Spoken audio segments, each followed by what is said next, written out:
जय श्री राम दोस्तों। मध्य प्रदेश की राजनीति में इस समय एक बड़ा विवाद छाया हुआ है।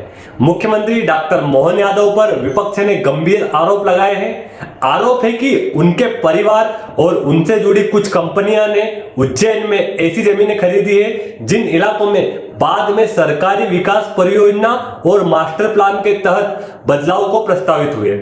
दूसरी तरफ मुख्यमंत्री जी और बीजेपी इन आरोपों को पूरी तरह झूठा, भ्रामक और राजनीतिक साजिश बता रही है। तो आखिर सच क्या है?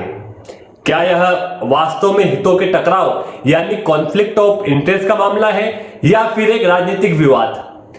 आज के इस वीडियो में हम किसी का पक्ष नहीं लेंगे। हम केवल सार्वजनिक रिपोर्ट, मीडिया रिपोर्ट्स, विपक्ष के आरोप और सरकार के जवाब के आधार पर पूरे मामले को समझेंगे। अंतिम फैसला आप स्वयं कीजिए। क्या यह पूरा मामला? यह समझिए। पूरा विवाद उज्जैन के मास्टर प्लान 2035 से जुड़ा हुआ है। विपक्ष का आरोप है कि मुख्यमंत्री जी के परिवार और उनसे जुड़ी कुछ कंपनियां ने उज्जैन में बड़ी मात्रा में जमीन खरीदी। इसके बाद जिन क्षेत्रों में सड़क परियोजना, विकास परियोजना और लैंड यूज में बदलाव प्रस्तावित हुए, उन्हीं इलाकों की जमीन के मूल्य में बढ़ोतरी की संभावना हुई।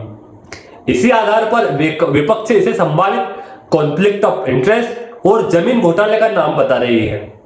एक इंडियन एक्सप्रेस के हवाले की रिपोर्ट में यह दावा किया गया है, क्योंकि यह रिपोर्ट सबसे पहले उनके द्वारा ही पब्लिश की गई। इस पूरे विवाद को राष्ट्रीय स्तर पर तब और चर्चा मिली जब द इंडियन एक्सप्रेस ने इसे भूमि अभिलेखों के आधार पर एक विस्तृत रिपोर्ट प्रकाशित की।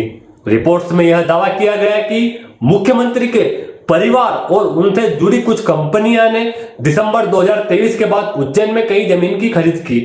रिपोर्ट्स के अनुसार इन जमीन का बड़ा हिस्सा ऐसे क्षेत्र में है जहां बाद में सड़क परियोजना की घोषणा हुई या फिर मास्टर प्लान के तहत 2035 के तहत भूमि के उपयोग में बदलाव प्रस्तावित या लागू हुआ। इसी आधार पर रिपोर्ट्स ने यह सवाल खड़ा किया है कि यह कॉन्फ्लिक्ट ऑफ इंटरेस्ट का मामला बन सकता है।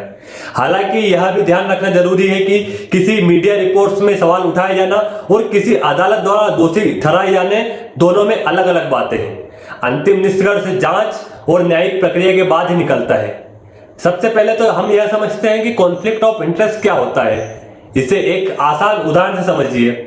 अगर किसी मुख्यमंत्री, मंत्री या बड़े सरकारी अधिकारी को पहले से पता हो कि किस इलाके में सरकार का कोई बड़ा प्रोजेक्ट, एक्सप्रेसवे, इंडस्ट्रियल कॉरिडोर या मास्टर प्लान आने वाला है, उसी दौरान यह उससे जुड़े लोग वहां निवेश करते हैं, लोग यह सवाल उठा सकते हैं कि यह सरकारी जानकारी का निजी लाभ तो नहीं है। इसी संभावना को कॉन्फ्लिक्ट ऑफ इंटरेस्ट कहा गया है। इसका मतलब यह नहीं होता है कि व्यक्ति